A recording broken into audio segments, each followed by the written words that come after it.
Hello friends, आप लोग कैसे हैं। आई होप आप लोग अच्छे होंगे और अपनी प्रिपरेशन अच्छे से कर रहे होंगे। फ्रेंड्स, मैं आपको आज seated paper first and second के लिए सीडीपी की क्लास लेने जा रही हूँ। आज हम पढ़ेंगे जीन पियाजे सर के बारे में। जीन पियाजे सर ने क्या सिद्धांत दिए हैं, क्या अपने सिद्धांत में क्या बताया है। तो पियाजे का संज्ञानात्मक विकास का सिद्धांत।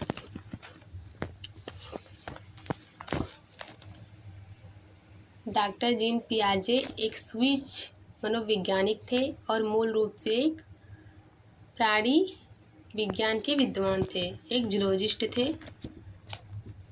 उनके कार्यों ने उन्हें मनोविज्ञानी के रूप में प्रसिद्धि दिलाई। पियाजे ने फ्रांस के बिनेट के साथ मिलकर कई वर्षों तक कार्य किए। पियाजे ने बुद्धि के विषय में अपना तर्क दिया कि बुद्धि जन्मजात नहीं होती है। ये इम्पोर्टेंट है कि बुद्धि जन्मजात नहीं होती है। यहाँ से डायरेक्ट क्वेश्चन पूछा जाता है कि बुद्धि जन्मजात होती है कि नहीं होती है। तो क्या होता है, बुद्धि जन्मजात नहीं होती है। इन्होंने इस पूर्व में प्रचलित कारक का एक बुद्धि जन्मजात होती का खंडन किया। जैसे जैसे बालक की आयु बढ़ती है वैसे वैसे उसका कार्य क्षेत्र भी बढ़ता है और बुद्धि का विकास भी संभव होता है। प्रारंभ में बच्चा केवल सरल संप्रत्यय को ही सीखता है और जैसे जैसे उसका अनुभव बढ़ता है बुद्धि का विकास भी वैसे वैसे बढ़ता है और जटिल संप्रत्यय का भी सीखता है। तो जैसे जैसे बच्चे की बुद्धि बढ़ती है वैसे वैसे वो जटिल समस्याओं को हल करता है। जब छोटा रहता है तो छोटी छोटी समस्याओं को हल करता है। जैसे जैसे वो बड़ा होता है उसका मानसिक विकास होता है बच्चे का, तो वैसे वैसे जटिल समस्याओं को सीखता है और हल कर लेता है।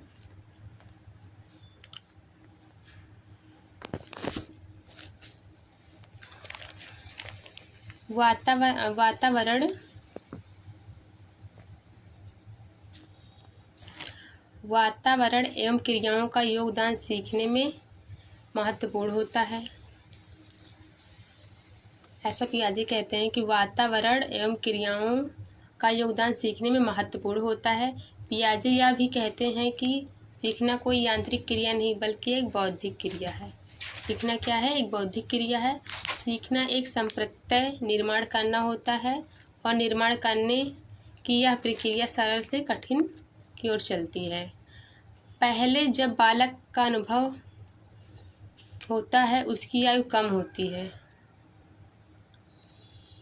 तो वह सरल अवधारणा या संप्रत्यय को ही सीख सकते हैं और जैसे जैसे बालक की क्या होती है, आयु बढ़ती है तो उसका अनुभव भी बढ़ता है और वह अपनी बुद्धि से जटिल संप्रत्यय या जटिल निर्णय ले सकता है, जटिल समस्याओं को हल कर सकता है, जटिल प्रश्न सॉल्व कर सकता है।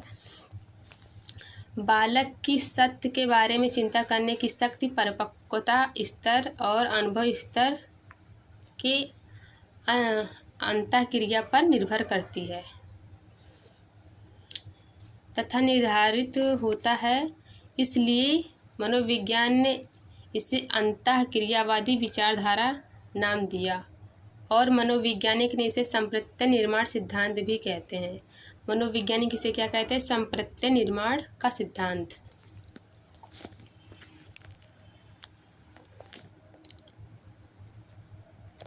संज्ञानात्मक विकास सिद्धांत के पद क्या क्या हैं।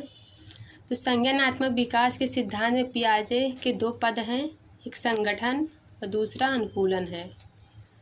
इन पदों के अलावा पियाजे ने कुछ अन्य भी पदों का प्रयोग किया है संज्ञानात्मक विकास में। तो अनुकूलन क्या है इसके बारे में जानेंगे। अनुकूलन पियाजे के अनुसार बच्चे अपने वातावरण के साथ समायोजन की प्रवृत्ति जन्मजात होती है। पियाजे कहते हैं कि बच्चों में अपने वातावरण के साथ समायोजन की प्रवृत्ति जो होती है जन्मजात होती है। बच्चे की इस प्रवृत्ति को क्या कहते हैं, अनुकूलन कहते हैं। पियाजे के अनुसार बालक अपने प्रारंभिक जीवन से अनुकूलन करने लगता है। जब बच्चा वातावरण में किसी उद्दीपक परिस्थिति के सामने होता है उस समय उसकी विभिन्न मानसिक क्रियाएं अलग अलग कार्य न करके एक साथ संगठित होकर कार्य करती हैं और ज्ञान अर्जित करती हैं। यही क्रिया हमेशा मानसिक स्तर पर चलती है। वातावरण के साथ मनुष्य का जो संबंध होता है, उस संबंध को संगठन आंतरिक रूप से प्रभावित करता है, जबकि अनुकूलन जो होता है वो बाहरी रूप से प्रभावित करता है। वातावरण जो होता है उसका वातावरण के साथ मनुष्य का जो संबंध होता है, उस संबंध को संगठन आंतरिक रूप से प्रभावित करता है, और जबकि अनुकूलन बाहरी रूप से प्रभावित करता है। पियाजे ने अनुकूलन की प्रक्रिया को अधिक महत्व दिया है। पियाजे ने अनुकूलन की प्रक्रिया को अधिक महत्व दिया है वातावरण एवं अनुकूलन की प्रक्रिया को। ये डायरेक्ट क्वेश्चन बनता है कि पियाजे ने किसको अधिक महत्व दिया है, तो अनुकूलन की प्रक्रिया को, वातावरण को अधिक महत्व दिया है पियाजे ने। पियाजे ने अनुकूलन की महत्वपूर्ण प्रक्रिया को 2 उप प्रक्रियाओं में बांटा है। तो कौन सी ये 2 उपक्रियाएं? आत्मसातकरण, दूसरा है समंजन। इसे आत्मसातकरण को असेंबलीलेशन कहते हैं और समंजन को एकोमोडेशन कहते हैं। तो आत्मसातकरण क्या है, इसके बारे में जानेंगे। आत्मसातकरण को समावेशन भी कहते हैं। समावेशन,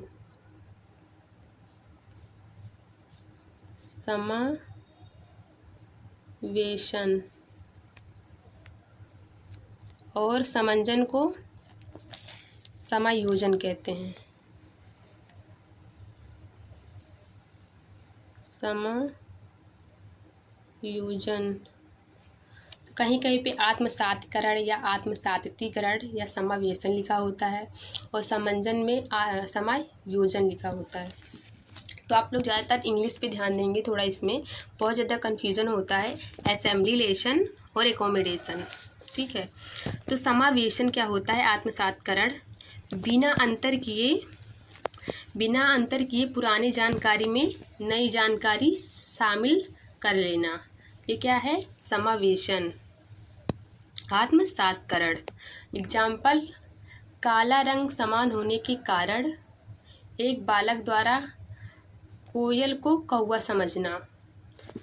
तो मतलब जब हम बिना अंतर किए अपनी पुरानी जानकारी में काला रंग कौवा का भी होता है, कोयल का भी होता है, बिना अंतर किए दोनों को अपनी जानकारी में शामिल कर लेना कि कोयल भी कौवा ही होगी, काली है इसका रंग, तो इसे समावेशन कहते हैं। बिना अंतर किए अपनी जानकारी में किसी चीज़ को शामिल कर लेना, किसी वस्तु को, किसी के बारे में जब नॉलेज होता है हमें, तो उसे समावेशन कहेंगे। और समायोजन क्या होता है?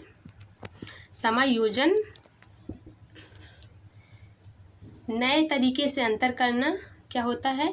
समायोजन कहलाता है। किसी चीज़ को नए, मतलब जब हमें जानकारी होती है किसी चीज़ को, उसमें नए तरीके से अंतर कर पाना। जैसे एग्जाम्पल, समावेशन के दौरान काला रंग समान होने से कोयल को कौवा मानने वाले बालक का समायोजन के दौरान दोनों में आवाज़ के आधार पर अंतर कर लेना। कौवा और कोयल के आवाज़ के आधार पर अंतर कर लेना क्या हो जाता है? समंजन या समायोजन, इसे एकोमोडेशन कहते हैं।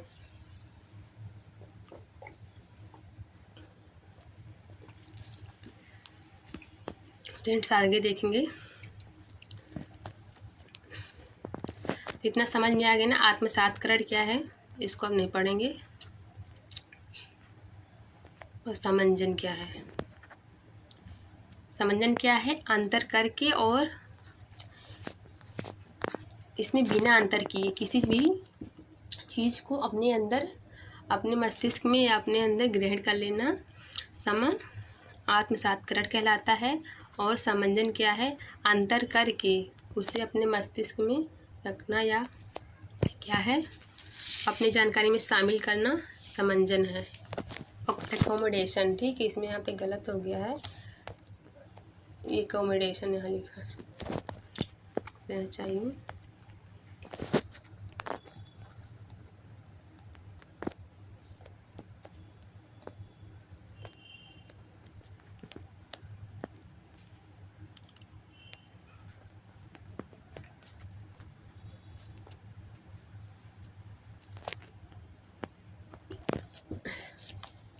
देखेंगे संज्ञानात्मक संरचना, कैग्नेटिव स्ट्रक्चर।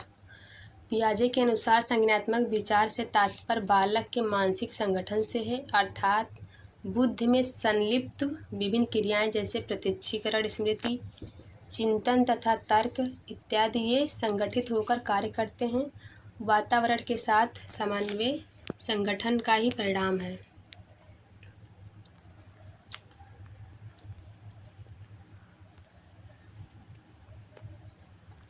मानसिक संक्रिया क्या है? मानसिक संक्रिया के बारे में जानेंगे। मेंटल ऑपरेशन, बालक द्वारा समस्या समाधान के लिए किए जाने वाले चिंतन को ही मानसिक संक्रिया कहते हैं। बालक जब किसी समस्या समाधान के लिए जो चिंतन करता है उसे क्या कहते हैं? मानसिक संक्रिया। स्कीम्स क्या होती हैं और स्कीमा क्या होता है? स्कीम्स किसी कार्य को करने का एक क्रम होता है जिसे स्कीम्स कहते हैं। और जैसे बालक द्वारा समस्या समाधान के लिए किए गए चिंतन का अभिव्यक्त रूप अर्थात मानसिक संक्रियाओं का अभिव्यक्त रूप ही स्कीम्स है। किसी कार्य को करने का सही क्रम स्कीम्स है। जैसे हम मोबाइल में अगर कोई ऐप इंस्टॉल करना है तो सबसे पहले प्ले स्टोर पे जाएंगे, फिर उसके बाद उसको स्टोर करेंगे, फिर उसके बाद उसमें लॉगिन करेंगे, फिर उसके बाद उसके जो हर एक स्ट्रक्चर होंगे जो चीज़ उसमें अलाउ करेंगे। तो एक स्कीम्स एक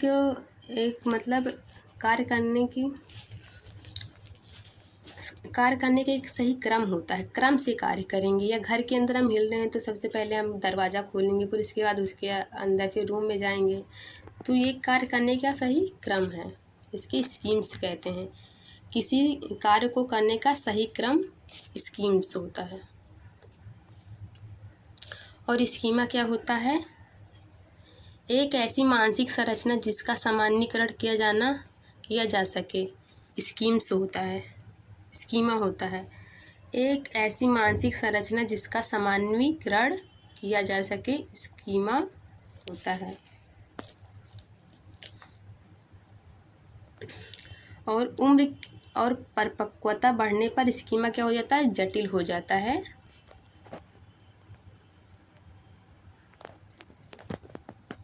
देखेंगे हम लोग संज्ञानात्मक विकास की अवस्थाएं कौन कौन सी हैं। संज्ञानात्मक विकास की अवस्थाएं कितनी हैं? 4 अवस्थाएं हैं। पहली है संवेदी पेशीय अवस्था।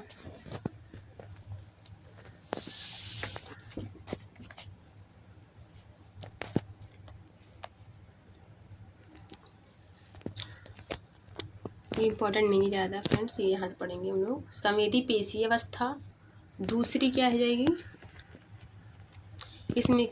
दूसरी है पूर्व संक्रियात्मक अवस्था।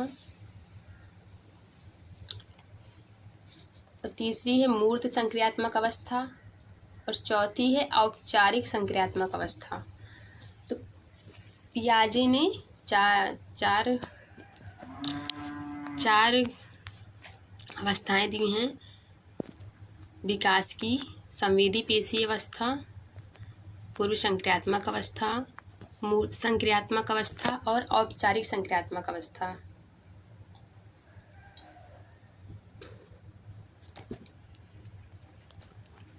हम लोग देखेंगे फर्स्ट संवेदी पेशीय अवस्था।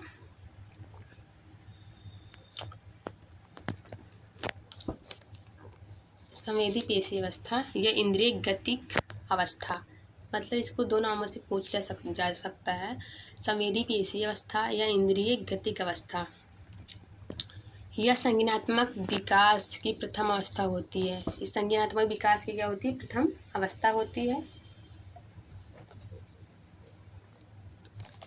यह अवस्था जन्म से 2 वर्ष की अवस्था तक चलती है।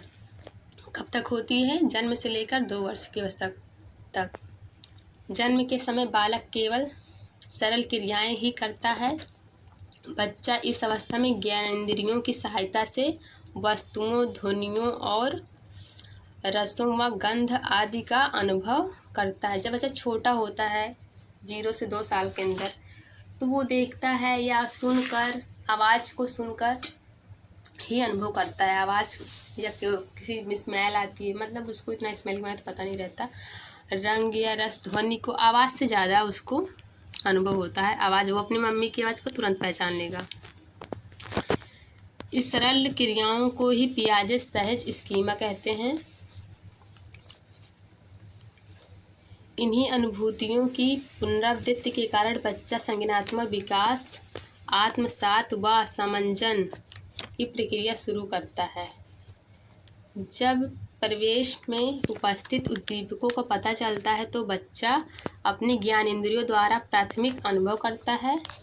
और पियाजे ने अपनी इस अवस्था को 6 उप अवस्थाओं में विभाजित किया है।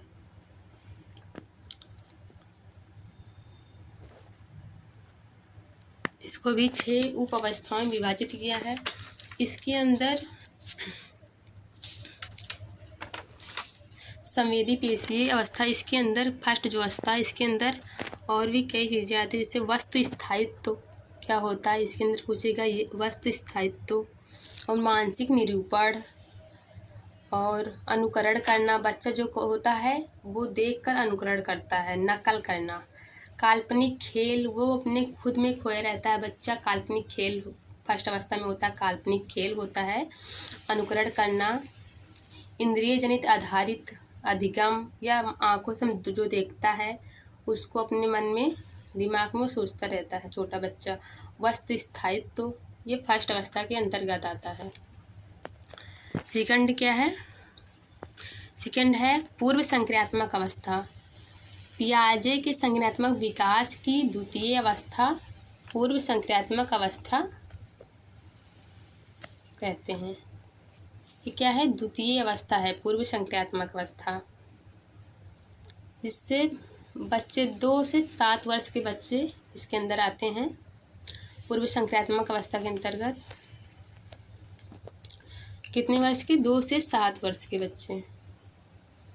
इस अवस्था को 2 उप अवस्थाओं में विभाजित किया गया है। इस अवस्था में बच्चे में निम्न प्रकार की विशेषता पाई जाती है। ये है, बच्चा अपने आसपास की वस्तुओं और प्राणियों व शब्दों से संबंध स्थापित करना सीख लेता है। जो बच्चा छोटा होता है 2 से 7 वर्ष का, वो अपने आसपास के प्राणियों और जो वस्तुएं होती हैं उनसे संबंध स्थापित कर लेता है कि ये क्या चीज़ है, इसका यूज क्या होगा, पानी किससे पियेंगे, या कैट है, या मम्मी कौन है, या मतलब जो भी अपने अगल बगल भाई वाई होते हैं तो वो पहचानता है सबको, उसके सबकी आवाज़ से। बच्चे प्रायः खेल व अनुकरण द्वारा सीखते हैं। सेकंड में बच्चे खेल व अनुकरण द्वारा सीखते हैं। और पियाजे कहते हैं इस अवस्था में 4 वर्ष तक के बच्चे निर्जीव वस्तुओं को सजीव वस्तुओं के रूप में समझते हैं। तो सेकंड अवस्था में जो होता है, बच्चे जो होते हैं निर्जीव वस्तुओं को सजीव समझते हैं कि उसमें जान होता है। जैसे छोटी बच्ची जो होती है वो अपनी गुड़िया क्या बोलती है, मेरी गुड़िया भूखी है, उसको खाना खिला दो। वो गुड़िया क्या समझती है? सजीव समझती है, और उसको खाना खिलाएगी, पानी पिलाएगी, उसके बाल झाड़ेगी, उसको कपड़े पहनाएगी। तो उसको क्या समझती है? उसको समझती है कि इसमें जान है, ये सजीव है। तो छोटे बच्चे निर्जीव वस्तुओं को सजीव समझते हैं 4 वर्ष तक। नेक्स्ट, बच्चे अपने विचार को सही मानते हैं। बच्चे समझते हैं कि सारी दुनिया उनके इर्द गिर्द है, और इसे पियाजे ने क्या कहा है? अहम केंद्रिता कहा है। पियाजे ने इसे क्या कहा है? अहम केंद्रिता। बच्चे अपने विचार को ही सही मानते हैं कि जो हम कहते हैं वही सही है। बच्चे भाषा सीखने लगते हैं, और बच्चे चिंता करना भी शुरू कर देते हैं कि कैसे, कौन सी चीज़ कैसे होती है, ऐसा चिंता करना शुरू कर देते हैं। 6 वर्ष तक आते आते बच्चे मूर्तय के साथ अमूर्त प्रत्यय के साथ मूर्त प्रत्यय के साथ अमूर्त प्रत्यय का भी निर्माण करने लगते हैं।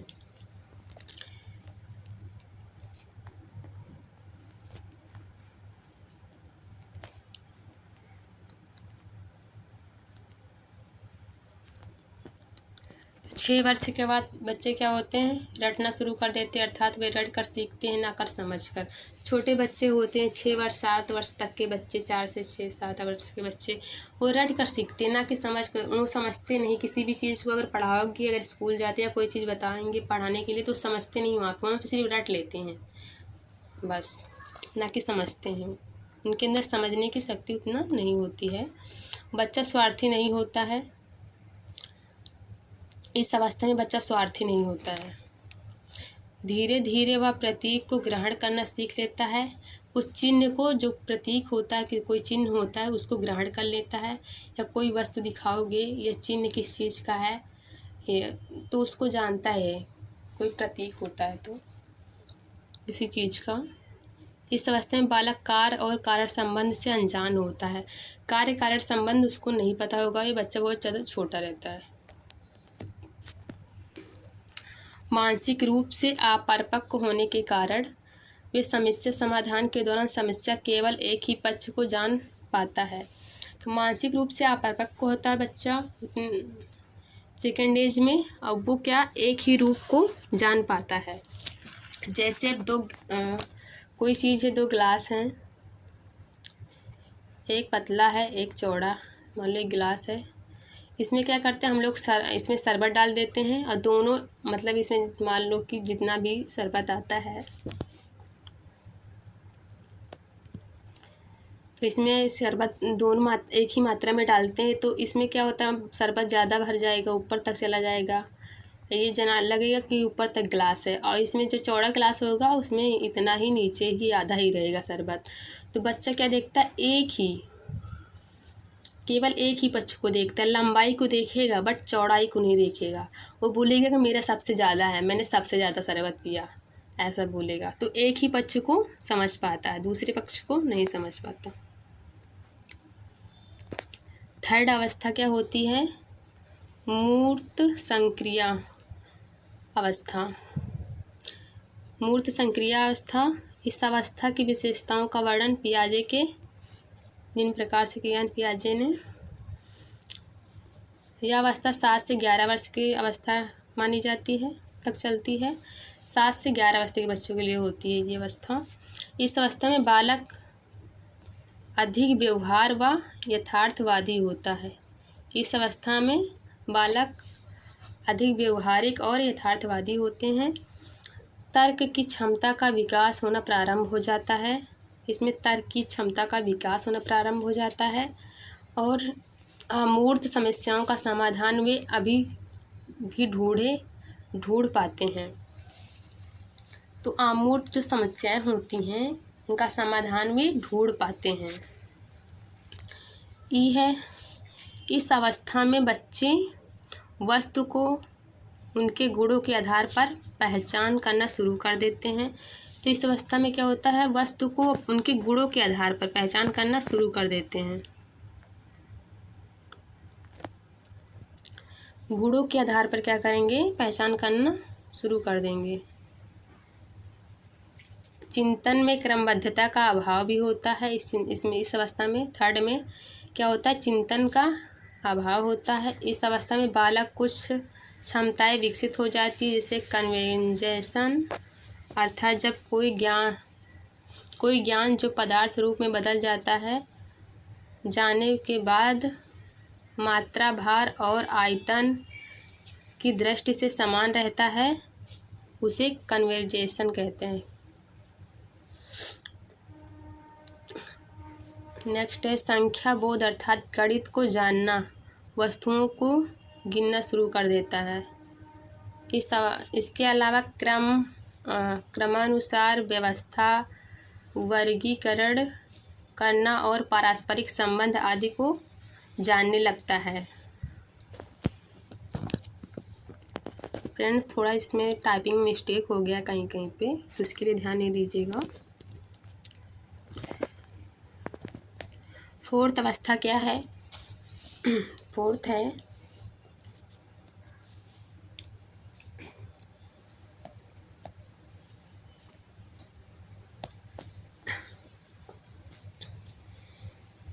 फोर्थ में है औपचारिक संक्रिया की अवस्था।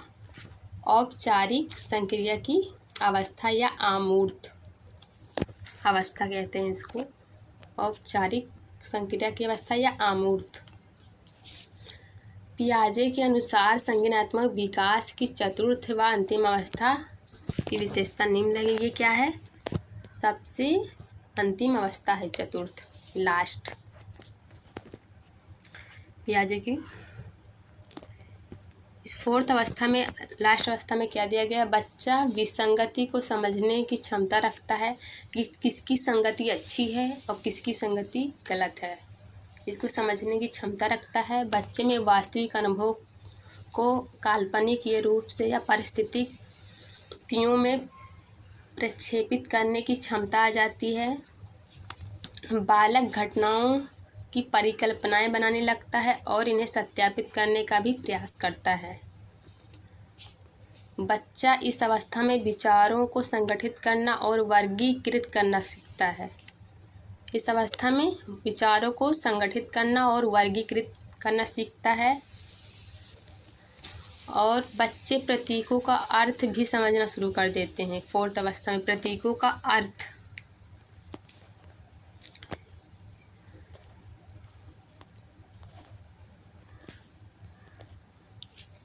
यह अवस्था 12 वर्ष से वयस्क होने तक चलती है।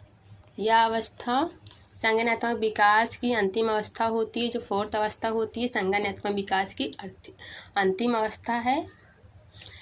आयु बढ़ने के साथ बच्चों के अनुभव बढ़ने से उनमें समस्या के समाधान की क्षमता भी विकसित होती है।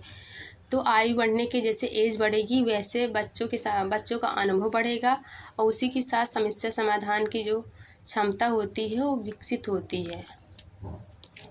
उनके चिंतन में क्रमबद्धता आने लगती है। इस अवस्था में बच्चे का मस्तिष्क परिपक्व होने लगता है। इस अवस्था में बच्चे का मस्तिष्क क्या होता है? परिपक्व होने लगता है। पियाजे के संज्ञानात्मक विकास के सिद्धांत की शिक्षा में उपयोगिता क्या है? पियाजे ने अपने सिद्धांत का उपयोग शिक्षा के क्षेत्र में करते हुए अनुकरण व खेल की क्रिया को महत्व दिया है। अनुकरण और खेल की क्रिया को महत्व दिया है। बच्चे क्या होते हैं? अनुकरण करके सीखते हैं। ऐसा पियाजे ने कहा है कि बच्चे अनुकरण करके सीखते हैं। शिक्षकों को अनुकरण व खेल विधि से शिक्षण कार्य कराना चाहिए। पियाजे कहते हैं कि शिक्षकों को अनुकरण व खेल विधि से शिक्षण कार्य कराना चाहिए। पियाजे कहते हैं जो बच्चे सीखने में धीमे होते हैं उन्हें दंड नहीं देना चाहिए, ये गलत बात है।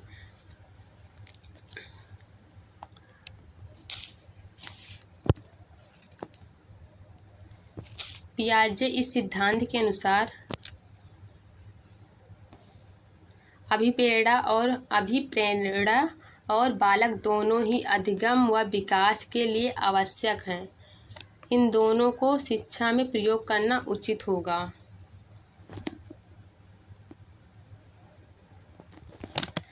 बच्चे को अपने आप से सीखने के अवसर हमें प्रदान करना चाहिए। बच्चों को क्या करना चाहिए? उन्हें खुद से सीखने के अवसर, जो खुद से करके सीखने का अवसर प्रदान करना चाहिए।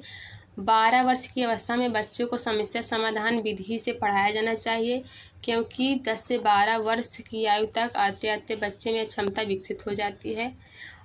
इसी अवस्था में क्या होता है? बच्चे जो होते हैं तार्किक चिंतन विकसित कर लेते हैं, बड़े बड़े सवालों को सॉल्व कर लेते हैं। उनमें उनका मानसिक विकास पूरी तरह से होने लगता है फोर्थ अवस्था में। पहली अवस्था क्या थी? फर्स्ट। इनकी 4 अवस्थाएं थी ना।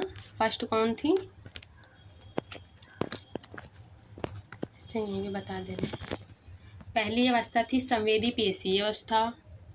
दूसरी अवस्था क्या है? पूर्व संक्रियात्मक अवस्था। तीसरी अवस्था है मूर्त या अनौपचारिक अवस्था, इसे कहते हैं मूर्त या अनौपचारिक अवस्था। और चतुर्थ है अमूर्त या अनौपचारिक अवस्था भी कह सकते हैं, संक्रियात्मक अवस्था। अमूर्त या अनौपचारिक संक्रियात्मक अवस्था। बस फ्रेंड्स, आज ही इतना ही। बस आशा है कि आप लोग इसे पढ़ेंगे और क्वेश्चन सॉल्व करेंगे। Thank you.